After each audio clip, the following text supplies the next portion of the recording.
Знаете ли, че сърцето ви има собствен бензин?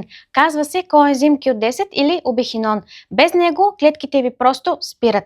А статините, лекарствата за холестерол, могат да го свалят с до 40% само за няколко седмици.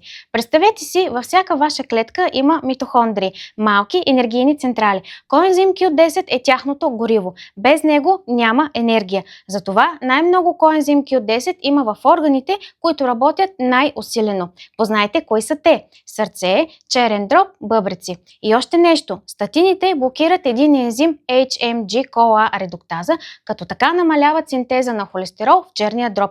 Но познайте какво?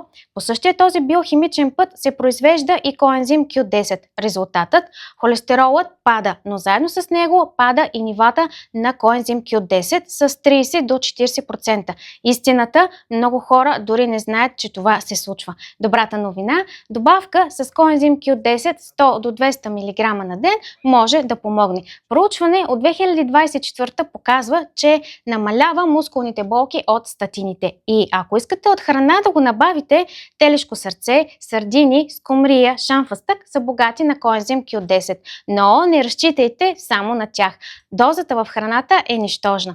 Аз съм фармацевт, не лекар. Информацията в това видео с образователна цел и не замества консултация с лекар.